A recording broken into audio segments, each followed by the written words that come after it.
Good day po sa inyong lahat. Welcome na naman sa another episode ng ating vlog na kung saan ang topic po natin for today ay kung ano nga ba yung pagkakaiba ng bugok sa bulok. Kagabi po kasi nag-reply po tayo ng mga messages sa FB page natin na Mang Mags. At isa po dun sa mga katanungan ay kung bakit daw po tuwing magluluto siya ng kanilang itlog ay napapansin niya na yung yolk sabog daw po. Ano daw ba yung pwedeng luto para hindi daw sumabog o kumalat yung yolk. So kako, sinagot ko siya ng ilaga na lang. Kapag nalaga po kasi intact pa rin po siya. Hindi kagaya kapag prito po kasi kapag binasag niyo po yung itlog, nilagay niyo po sa bowl, automatic po sabog po yung yolk. Napaisip tuloy ako na gawan ko ng vlog. Gaya po ng nasasabi ko, yung umaalog po na itlog dahil nagkakaroon po ng space doon sa loob ng shell. So kapag masyado po kasing mainit, natutuyuan po yung itlog natin. Kaya nagkakaroon po siya ng space or hangin. Yun po yung kapag inalog po natin, umaalog po yung ating itlog. Yun po yung tinatawag natin na bugok. Kagaya po nung sa penoy naman, kaya po nagkaroon ng penoy. Actually po, yung itlog na penoy ay galing po yan sa incubator or galing po yan sa isang inahin na naglimlim ng kanyang mga itlog para ito ay pumisa. Kaya lang sa kasamaang palad, yung ibang itlog na nilimliman ng inahin or nilagay natin sa loob ng incubator ay infertile. Wala pong similya kaya hindi po na-develop yung embryo. So ang nangyari, ikakandal po nila yung kanilang itlog sa incubator, doon na lang po makikita yung mga infertile at saka fertile eggs. Yung fertile eggs po, pagdating po ng 10 days, makikita po nila na may mga ugat-ugat na po yan, umitim na po yung itlog kasi na-develop na po yung mga ugat-ugat nung sisiw. Yan. Samantalang yung yung infertile, very clear po kapag kinandal po natin siya, inilawan. So kasama po pala natin ngayon si Green, yung ating editor.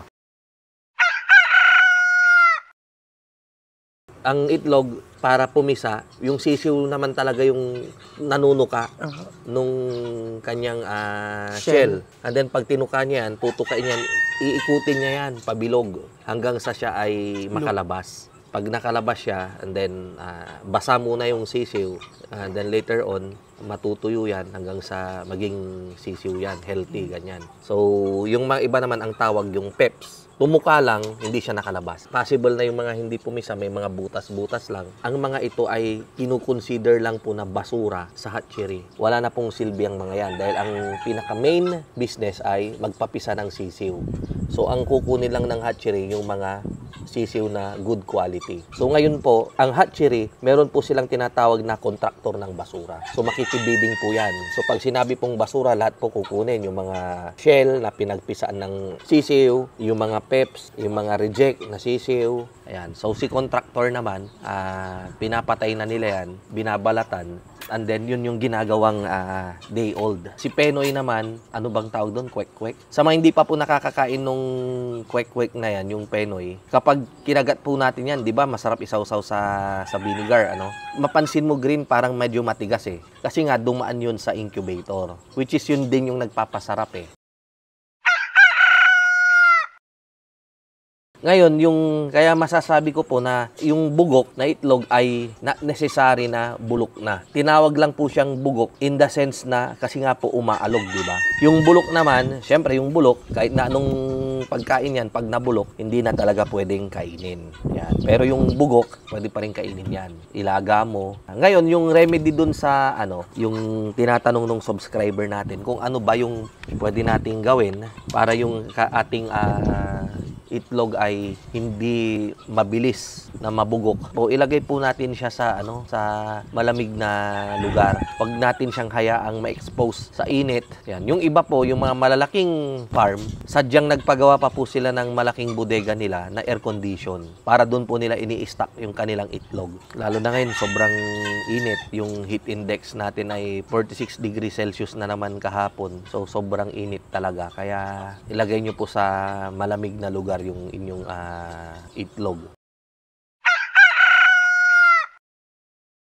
So sana nabigyan ko po kayo ng idea regarding sa ating topic for today. Yan. Sa mga hindi pa po nakapagpabook ng kanilang RTL sa batch natin na July 20, may available pa po.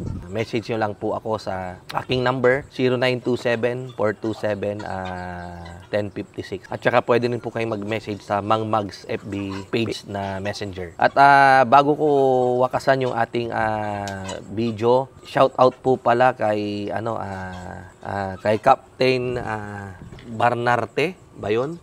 Diyan po sa may Cebu, Christopher Barnalte. Sir, sakaling nagkamali po ako sa apelyido nyo, uulitin ko po sa susunod ko po ulit na video. Nandun po sa opisina ko yung listahan ng mga for shoutout. Captain po sila sa PNP. Yan, masugid po pala natin siyang taga-subaybay. Napatext siya sa atin kung ano daw yung gamot sa yung mga napipilay-pilay, yung hindi makatayo. Inadvisean ko po sila na magbudbud, maglagay ng sisical powder, calcium po yan, para yung calcium deficiency ng manok natin ay maibsan. At ayun, pinuri po nila dahil yung mga manok daw nila na lumpuhin ay biglang lumakas daw po. May mga sinasuggest pa si sir na siguro as early as 20 weeks magbudbud na daw tayo ng sisical powder para yung sakaling kulang sa calcium yung ating mga manok ay ma-establish na at hindi tayo magkaroon ng mga lumpuhin at saka soft shell na eggs. Maraming salamat po sir sa inyong feedback doon sa naipayo ko sa inyo. Maraming salamat din po sa palagian ninyong panonood ng ating mga video. Yan. So, thank you very much po. Snappy salute, sabi nga ni sir. Ayan. Thank you po, thank you. Kita-kita po ulit tayo sa mga susunod nating vlog. Mabuhay po tayong lahat and God bless.